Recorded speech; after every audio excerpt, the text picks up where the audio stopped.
That's a shot from the first drill hole from this year, and I'd like to shout out to the guys who've probably just signed off for the day and are tuning in via Starlink, and they've probably got faster internet speed than most of us in Western Australia out there in the West Arunta. I'd like to thank the Forum Organisers Committee for inviting us to speak again today, and for the audience here that's stuck around to listen to the Encounter Resources story. Let me tell you a bit about the company. We've been a dedicated greenfields exploration company for some time with a focus on Western Australia and Northern Territory. We've got an incredible team that we've assembled through that time, led by Dr. John Ronsky and Peter Buick on the board. Mark Brody and Sarah James, exploration managers, are also here, and a very deep team of high quality talent that we've been able to attract into our business over time. We've got a strong cash position, and the board still has a bit under 11% of the company, and we've contributed to a number of the capital raisings through time, and we've got also some very supportive corporate and investment fund support on the register. So let me tell you a little bit about our business model. Being in frontier greenfields exploration, sometimes you have to share risk, and that's one thing that we've done very successfully over the last decade. We've moved early onto new government data sets into new regions, including the West Arunta, and then we've looked at ways that we can fund those activities. And over the last 10 or so years, we've had over $35 million come into the company through partnerships with companies such as BHP, Newcrest, South32, IGO and Antofagasta. And that's really enabled us to do some really cutting-edge frontier exploration in Central Australia. We've got an enormous land holding in the Northern Territory and Western Australia, and a very strong pipeline. But today I'm really only going to tell you about two projects: the West Arunta, where we've been finding significant niobium rare earth carbonatites, and I'll just touch on at the end the Sandover copper project, where we've just been drilling in north of Alice Springs. So I'm not going to spend time on the commodities. I think Paul from WA1 did a terrific job on the niobium market yesterday. The West Arunta is emerging as a major new source of niobium and rare earths, phosphate, and we think it's going to turn out to be a very productive exploration place for gold and copper as well. That hasn't gone backwards because of the discoveries that have been made over the last 2 years in niobium and rare earths. So that's our camp out there. We've established an ability to get into some of these remote locations and do the early stage exploration. We've done that both for ourselves in our high impact exploration projects and also with our partners.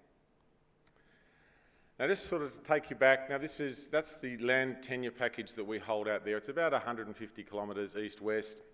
I'm showing you there a magnetic image that we flew 100-metre line spaced. It's an incredible paleoproterozoic geology, huge structures ripping through here, and those structures have tapped the mantle and are bringing carbonatites to surface.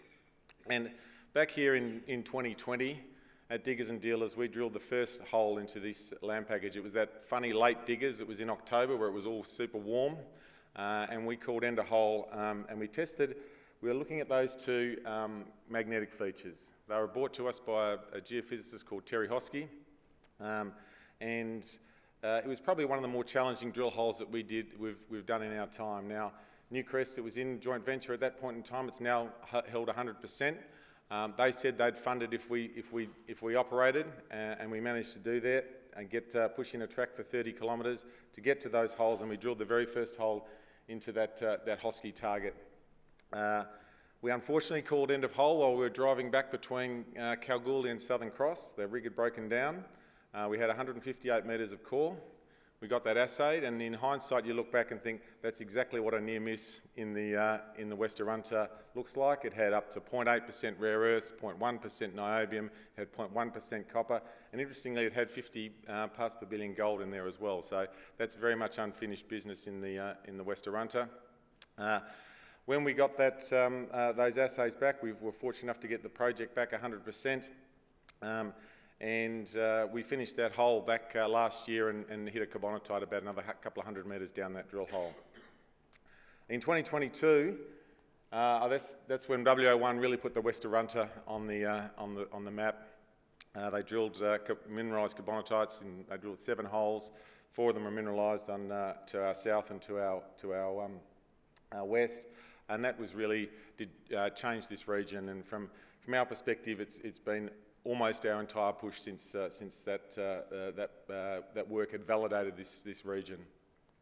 Since then, we've found 4 new carbonatites along these major structures in the West Arunta, and we're continuing to advance them, and we're looking to do further drilling between now and the end of the year to start putting some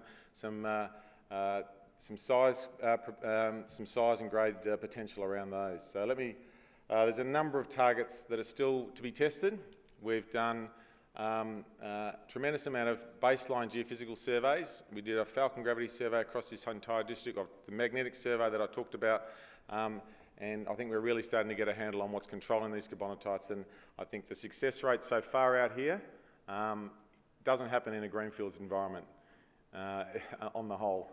You've got probably over half the holes that have been drilled into this region so far have been mineralised with niobium rare earths. We think that's going to continue as we refine our targeting technologies, but we also think there's other things to be found in this this new district that's emerging there in the West Arunta. So let me just zoom in a little bit to show you a close-up of that magnetic image and where we've intersected niobium so far. That's showing the drill plans where we've got assays back. You can see how many of the holes have been incredibly well mineralised along that Elephant Island fault in the north, and 10 kilometres to the south, you can see the Emily and Green targets. When we're drilling along these structures, we're finding mineralisation. We've been using an air core rig to map out the surface footprint, and we're now going back with an RC rig that's turning up next week to put some deeper holes into that and understand what the full profile looks like. We announced yesterday an area between Hurley and Crean where we didn't have a lot of information. There was a bit more cover, so we drilled a diamond drill hole, and we hit about 500 metres worth of the carbonatite complex there. We'll get that cut and assayed, and that'll come back in September. But it's telling you just how many times when you're drilling on these major structures here, you're hitting mineralisation, and I think we're really just starting to get a handle on that. So this is up at the north at Crean. Now this is where we started drilling this year. So we went from the known out into the unknown. We had a drill hole there, EAL 008, which we drilled last year, which had 69 metres at 0.8% niobium. It had about 4 metres at 3.8% near surface at about 50 metres. We had an air core rig. We thought this is going to be a really good way to map these carbonatites. Stepped out 200 metres to the west, we hit it again. Stepped out another 200 metres to the west, hit it again. When we stepped out the third time, it really started to get interesting. The grades started to increase. We started to see thick zones of 3+% niobium, which are very high grades in this commodity. And then the fourth time we stepped over and we hit it in 3 consecutive drill holes when we swung the rig around to drill to the south. We've done 4 more drill lines there. They're on their way to the lab. They'll be coming back late August or early September. But I'll just show you a section through that. You're starting to see coherent mineralisation all the way to end a hole. We had 135 metres of rods on the rig. These holes finished in mineralisation.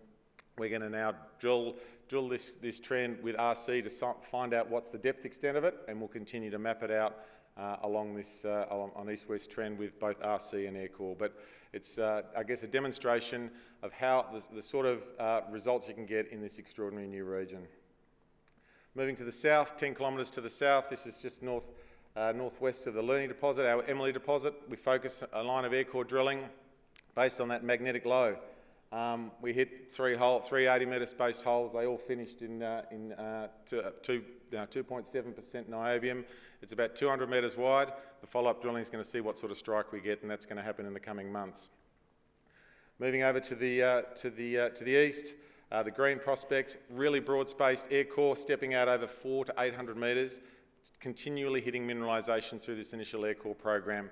We've got results from about maybe 20% of the program done so far. We've got about 60 holes that have, air core holes that have left site and are going to come back in September. And then we'll follow up with RC drilling along the most strongly mineralised trends. But you can sort of see the plan here. We've got the baseline geophysics. Air core is going to map the surface. We can go in with deeper drilling and really find the full profile. And I think we're going to, between now and the end of the year, the goal is to start building that inventory of high quality, +2% niobium in the near surface while we continue to test new regional targets. The investment in this is probably one of the more nervous checks I wrote when we flew the entire project just about with a Falcon gravity survey. We felt if we're going to find IOCG copper or carbonatites out here, we needed good gravity coverage. It was a very successful program. It's identified some absolutely stonking gravity anomalies. We've drilled a hole into Percy and Mawson. That core arrived back in Perth last week. It's going to start getting processed next week, and we'll report on that also in September.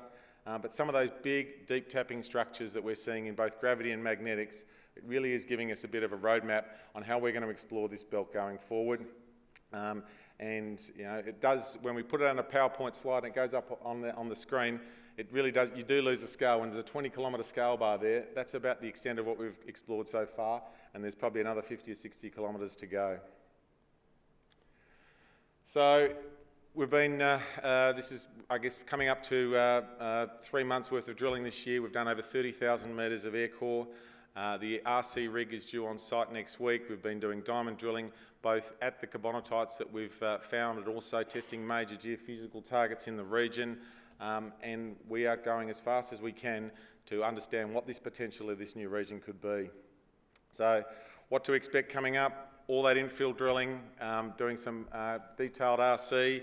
We're going to need to start to understand the metallurgy. Between now and the end of the year, we want to have some really good drilling into all of these targets. We want to rank them on size potential, grade potential, and over the summer we'll be doing metallurgical side of work on each of them, and then looking to start next year with a clear ranking as to which ones of these carbonatites are the best and the ones we should be putting most of the effort in 2025. And continuing to test the new targets, feeding back that information that we're learning along the way, and seeing what this belt holds, because up to now it's been a pretty incredible start. So I'll just, in the time remaining, we've got an enormous project portfolio in the Northern Territory. It's about 30,000 square kilometres. South 32 and IGO are two partners of us in copper. IGO's been drilling, is currently drilling in the Paterson province under an earning agreement with us, and South 32 is going to start drilling next month at the Jessica project. So the next few months, the amount of activity coming up is probably been more than we've ever had in our existence. We're continuing to advance our copper project in parallel. We don't want these to not go forward because we're doing so much work in the West Arunta.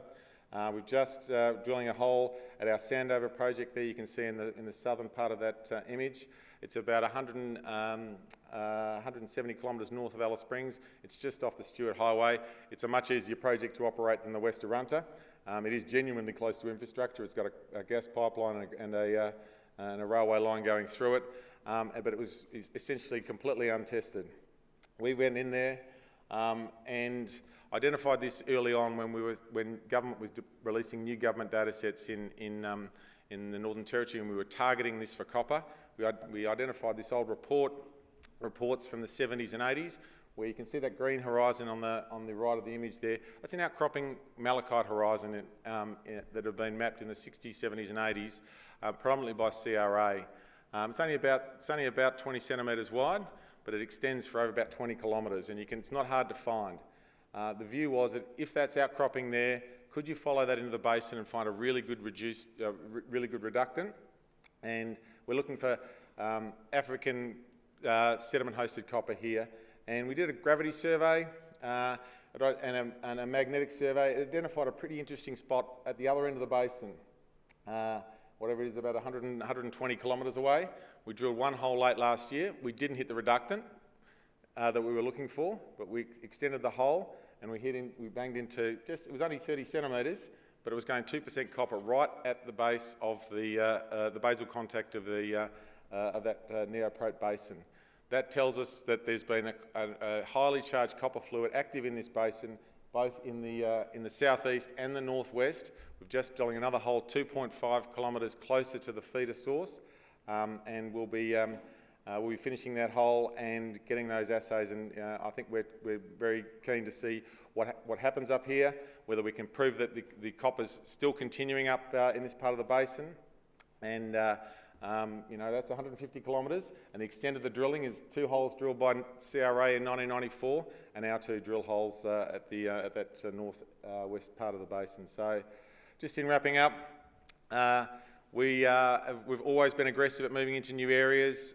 Greenfields exploration 10 years ago was a very difficult sell. At the moment, there's lots of people wanting to push into new regions and find new things that have got serious scale potential. The primary focus has been copper. We're starting to find enormous amounts of niobium and rare earths in the West Arunta, with an incredible strike rate of hitting mineralisation. We're going to continue to advance that in conjunction with our copper and look to unlock potential for and value for our shareholders through Greenfields exploration. Thank you very much.